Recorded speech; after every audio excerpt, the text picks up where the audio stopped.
Right, let's make a start. So hi everyone, thanks for joining us and welcome to this webinar. This is the first session in a four-part webinar series regarding the widely discussed topic of UK SOX.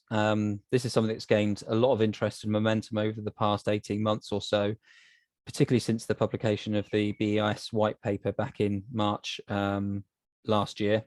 However, it has been extremely quiet on this front since the consultation period ended last summer. But there's now been some recent developments. So in today's session, I'll be bringing you up to date with what we know right now and what the latest proposals mean for UK businesses and what could and should you be doing as part of your plans and preparations for this revised set of measures. In terms of timings, the webinar will be approximately 20 minutes long. So these are supposed to be short, snappy, and to the point, whilst being as informative as possible. You can put forward your questions in the chat or the QA facilities during the session itself. I'll be monitoring those. And if we have any time available, we'll cover those at the end. I understand that there's been a couple of questions that have been sent in advance as well, so they'll be included as part of that.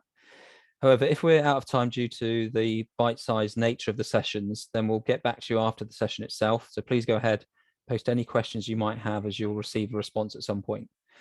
Also, just to make you aware that all the sessions in the series will be recorded and they'll be made available to you on demand after the last one has been recorded. So after the fourth in this series is recorded, they'll be made available. And they'll be accessible via the Turnkey website in our key insights section. So keep an eye out for those. Before I continue any further, let me start with some very quick introductions. My name is Mark Jackson. I'm the Practice Director for Turnkey's Integrated Risk Management Services in the UK. The area of internal controls and compliance is something that we regularly support our customers with, including many that have to comply with US SOX. So we've been following the UK SOX developments very closely as well as supporting discussions with those that have already started planning or executing their controls transformation projects.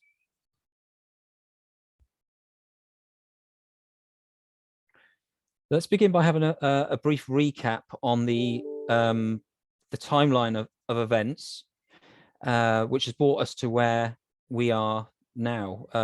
In reaction to a series of financial accounting scandals and auditing failures over the past decade affecting UK businesses, there's been no less than 3 independent reviews published since late 2018, covering the areas of auditor procurement and remuneration, and that's via the Kingman report, the Competition and Market Authority's formal market study into the statutory audit sector due to the long-term dominance of the Big Four. And on top of this, the Bryden report was published in late 2019, which was focused on the quality of audits. So understanding the failures being repeatedly reserved, proposing required measures to help improve the quality of audits in the future, which are vital in helping underpin confidence in our capital markets. Taking recommendations and proposals from each of these 3 sources, the BEIS then published their white paper, Restoring Trust in Audit and Corporate Governance, in March last year, and began a consultation period inviting the industry to feedback their comments on this paper. This consultation period ended on 8th of July last year, so a few months after it was started, after which the government were then using the time to use that feedback and work on what this new regulation would actually look like and how it be implemented. And that really brings us up to the present day. There was mention of a draft audit reform bill, which was announced in the Queen's speech on the 10th of May. And that gave us our first indication, really, that these audit and corporate governance reforms are still on the government's agenda, but even though they aren't necessarily a priority right now.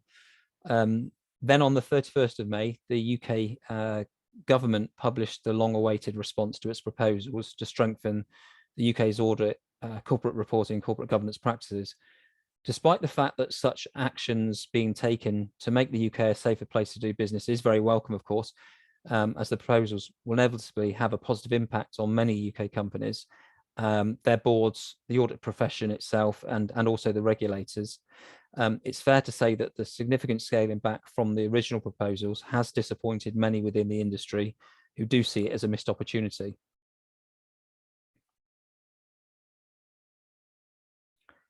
Before we take a look at what the post-consultation proposal includes, let's remind ourselves of some of the key reform measures outlined in the original proposal back in March 2021. based on output from both the CMA's review and the Kingman report, it was clear that the audit market needed to be improved within the UK. Some key proposals in this area included a term called operational separation, which is focused on breaking up the big four firms so that they no longer have both audit and consulting practices under the same organizational structure, in order to avoid some obvious conflicts of interest there. Another significant proposal was the use of managed shared audits between so-called challenger firms and the big four. In practice, this means that although a big four firm may lead and retain ultimate control of an audit engagement, a reasonable proportion of it, so it's suggested to be around a third of the audit work, would be undertaken by the smaller firm. Now, the white paper didn't go as far as suggesting joint audits, which I know disappointed many, with joint audits involving two or more auditors equally taking sort of joint ownership and responsibility for both audit planning, conducting audit field work, as well as writing up the audit report itself. And that's what happens in Belgium and South Africa for financial services companies. It was also confirmed that the FRC, or the Financial Reporting Council, will be replaced by a new audit regulator, something requested in the Kingman report, and that's going to be called ARGA, the Audit Reporting and Governance Authority, with aims of making this regulatory role more effective and extending their powers over and above those of the current FRC. The BEIS also want to restore confidence in audits, and certain measures reflected this, including a greater focus on fraud. There's already a focus on fraud as part of the statutory audit, but it is believed that there's currently an expectation gap between the extent of what external audit are required to do and what it can do. In addition, the audits shouldn't just focus on financial results, although that is obviously the most critical area, but also extend to non-financial information like environmental, social, and governance targets, so your ESG targets, to make companies more socially conscious, as well as investors who can screen potential investments based on this information. The significant step forward outlined in the white paper involved the accountability proposals, which aim to hold company directors to account and inflict large fines or suspensions if they aren't doing what's felt they should be doing around corporate governance responsibilities. And this led to the suggestion of an annual attestation of internal controls over financial reporting. And this really is where the UK SOX tagline comes from, as that was introduced as part of Section 404 of the US Sarbanes-Oxley regulation back in the early 2000s. For those of you who don't know, this involves the CEO and the CFO needing to attest to the operating effectiveness of their internal controls. And they can only do that, obviously, if they have both transparency and confidence in the status of them. Related to internal controls, there was also a mention of material control failures and the need to disclose them. And if there were any disclosed, then this could open up the audit scope to the CEO and the CFO attestation process, as well as the financial statements themselves. So, as well as the shakeup of the audit industry and approach to audits, internal controls were featured very heavily in these original recommendations, which meant companies would need to make their internal controls frameworks and related assurance processes much more formal than they currently tend to be.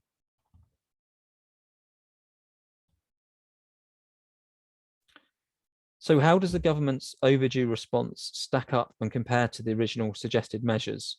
Please note there's still no precise timeline mentioned, with the focus being on the actions to be taken rather than when they need to be in place right now. Any related legislation is not expected to be passed through Parliament until 2023 or 2024 at the earliest, and ARGA's new powers and authority are likely not expected to be in place until 2024. So these actions aren't going to start driving a positive change overnight. There's still a long way to go during the implementation period. However, an important point to note is that not all policy measures will be driven by legislation. Some will be facilitated through other mechanisms like revisions to the existing corporate governance code. So it might be that certain elements come into play sooner than others that need to wait for the legislation to be passed. Over the next couple of slides, I've provided a simple comparison view focusing on whether and also to what extent the key points mentioned previously have been retained in the latest response or not. Those measures highlighted in green have been fully retained from my perspective, whereas those in the amber color have been included but are watered down in some way, or in some significantly so. Also, please note that this only focuses on those key measures we focused on in the previous slide. There's many more in the proposals, but we simply don't have time to cover all of them. So I've cherry picked out those of particular interest. If we start by looking at those measures designed to help improve the audit market, then by and large, all three of them will be implemented in their original form,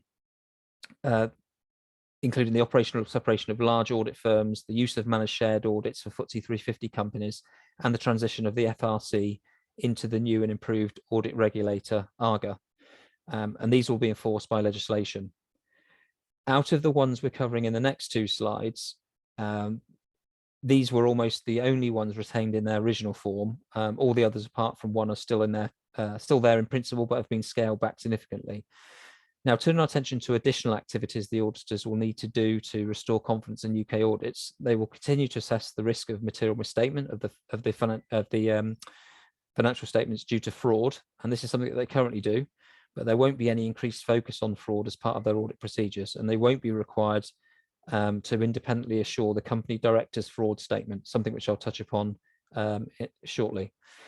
Similarly, all non-financial information as well as financial in the annual report will continue to be reviewed as part of their audit procedures. In addition, PI companies in line with the size thresholds will also be enforced by legislation to publish an audit and assurance policy every 3 years with the primary purpose to require companies to demonstrate to their shareholders how information beyond the financial statements is being assured, whether internally or externally, and how companies are considering whether where any additional internal or external assurance may be needed going forward.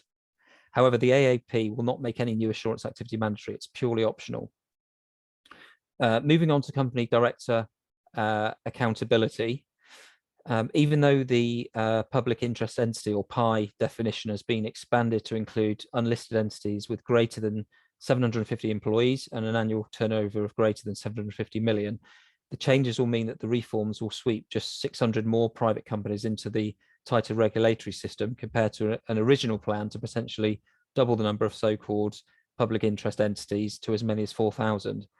The PI definition and resulting scope reduction is another reason why this newly published set of measures feels slightly underwhelming, as despite the measures introduced, there will be fewer UK businesses than planned which must comply with them.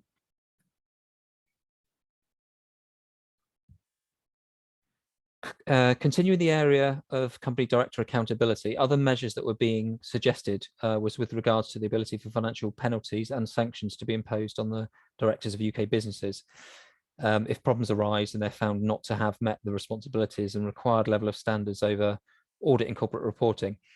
ARGA will also be given the power and authority to both investigate and sanction breaches of PI directors' duties. Where this falls short of the full-blown UK SOX narrative is the ability for criminal proceedings to be brought against these individuals. That won't be the case with the new regulation. The requirement for resilience and fraud statements were seen as an important instrument to help combat the unexpected and sudden collapse of organisations due to unbeknown fraudulent activities, leaving a significant hole in the accounts.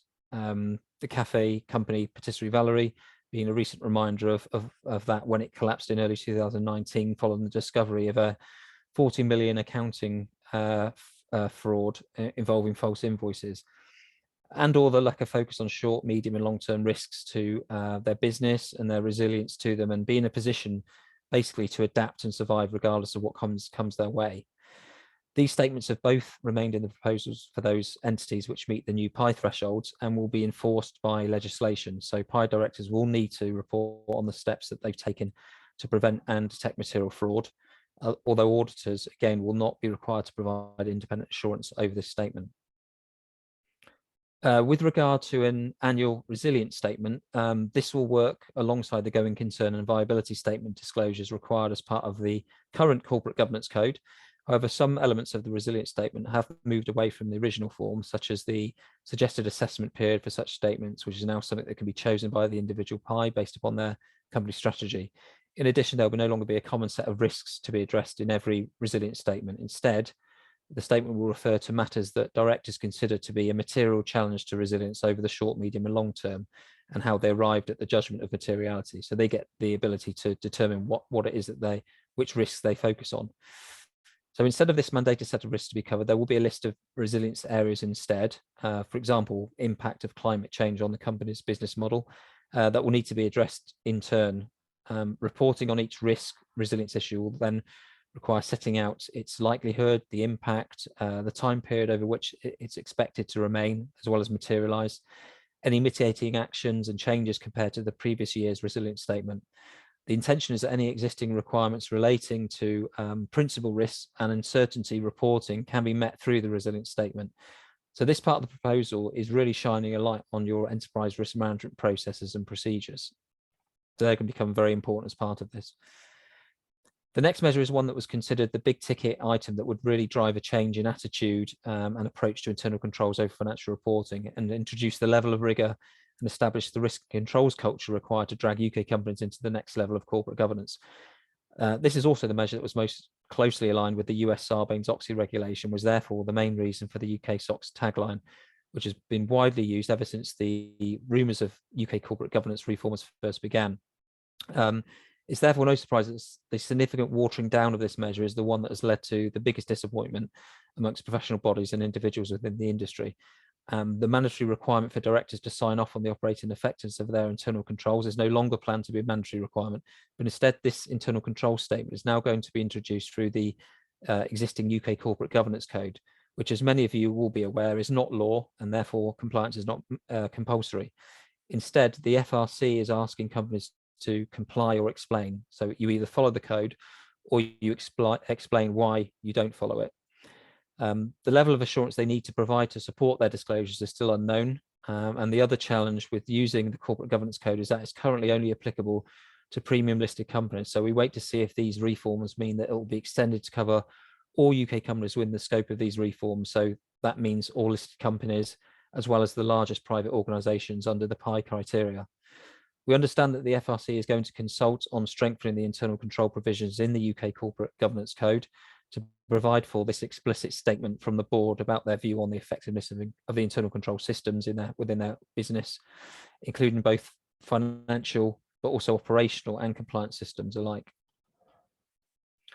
ARGA is also expected to provide further guidance regarding how boards should prepare this statement and what needs to be in it, including acceptable standards, benchmarks, or principles. So this might include suggestions for best practice control framework adoption, like they currently have in the US SOX, and the circumstances in which external assurance might be considered appropriate.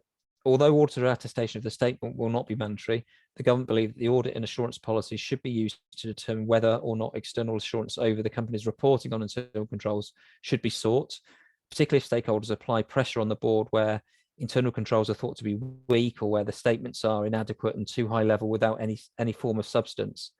So the audit and assurance policy is really being seen by the government as an important mechanism to focus on how companies are ensuring the integrity of their annual statutory and voluntary disclosures beyond just the financial statements themselves, and which should be based on robust and reliable internal processes.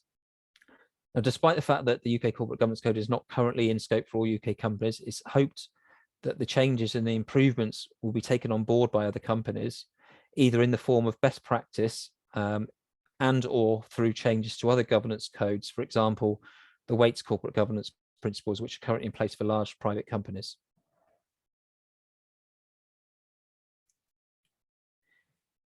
I think it's probably fair to say the term UK SOX is probably no longer an accurate reference of where we currently stand with the UK audit and corporate governance reforms. In its latest form, there's just not enough mandatory measures regarding formal internal control frameworks, director statements and auditor attestations, and need to evidence everything. Despite this, the essence of what it is trying to achieve is certainly aligned with the founding principles of SOX. Whether the measures are strong enough to enforce these changes in behaviour is something, however, that will only become apparent over time. The good thing about the term UK SOX, though, is that people instantly know what it refers to and it rolls off the tongue very easily. So who knows whether the term is here to stay or not in the long term. One thing I've already discussed is a significant reliance on both the UK Corporate Governance Code or similar codes for other UK companies and the audit and assurance policy to really drive the agenda when it comes to a focus on internal controls and ensuring the integrity, gaining assurance over the reliability of information provided to stakeholders, including information regarding risks and internal controls. It's also hoped that this will improve the much needed dialogue between the board and investors and create that transparency that everyone is pushing for. When the term UK SOX first cropped up, and with organisations and professionals knowing the significant task ahead when it comes to planning and preparing for such regulation, then unsurprisingly, there were some organisations that took the opportunity to push forward their controls transformation projects that had been sitting in the to-do list for quite some time. But these were then given priority to start sooner rather than later. These initiatives shouldn't be seen as regret work, not in the slightest, but instead you should be congratulating yourselves for taking the lead and taking a best practice approach to internal controls. Strengthening internal controls, regardless of the legislation, is going to deliver value in the end. Internal controls are processes designed to help safeguard an organisation, minimise the risk to achieving its business objectives. They minimise risks and protect assets. They ensure accuracy of financial and non-financial records, promote operational efficiency, encourage adherence to policies, rules, regulations, and laws. So there's so many benefits. So why wouldn't you want to take that path? The main barrier in the past is usually being budget, with such initiatives being seen as nice to have rather than business critical. This culture and sentiment has to change. And even with the scale back measures, we hope this can still act as a catalyst for real change within UK businesses. So if you get to start, but are making plans, then please don't stop them. The business need and associated benefits are very much still there. Just because something is not mandated, it doesn't mean you shouldn't do it if it's the right thing to do. These latest developments also present a real opportunity for UK businesses, as you're able to now apply the principles of a US SOX style regime, but being able to do it in a much more pragmatic way and more efficiently without being prescribed exactly what and how you need to do things, what you need to perform, what you need to document, how you evidence, all of the control and risk management related activities. Therefore, you can invest time and effort on those things that will deliver the most value and provide the greatest assurance over your internal controls without all of those prescribed rules, which for many organizations that have gone through US SOX compliance programs has initially led to excessive and over-controlled environments without any degree of flexibility, as the main concern and 100% focus is on achieving compliance rather than focusing on the underlying principles of risk and controls, which should live in harmony alongside the business. As I feared, we have run out of time for questions during the session itself, but rest assured I'll be getting back to all of you that have posted questions so we can continue this dialogue. Before I finish off though, I just wanted to remind you of the upcoming sessions we have as part of the 4-part series. We'll be joined by Megan Boyd this Thursday, the 23rd of June, who will share some of her learnings from US SOX compliance programs with a view on the slightly more relaxed reforms being introduced in the UK. What are the best bits, the value add activities that UK companies can focus on as part of their efforts? After that, on next Tuesday, the 28th of June, we'll then be accompanied by Jack Leach and Paul Squires from Diligent and SailPoint, respectively. Well, they will give their own views on the important role that technology can play in supporting organizations transform their internal control frameworks. And last, but certainly not least, Julianne McGarry, a senior lecturer from Birmingham City University who specializes in the areas of internal controls, risk and internal audit, will provide her valuable thoughts, insights and guidance on the practical steps you can take to start preparing for UK SOX. So you won't want to miss those. You can sign up for them right up until the day. As I mentioned earlier, you'll be able to access the webinar on demand once the 4 sessions within the webinar series have been completed. So keep an eye out for those. And if you'd like to discuss any of the content covered today in further detail, then please don't hesitate to reach out to myself, as I'll be happy to help provide Turnkey's insights and approach with regards to preparing for UK SOX. Of course, I'll also get back to those of you who've submitted any questions either before the session or during the session itself. I hope to see you in the next session. Thanks so much for joining and enjoy the rest of your day.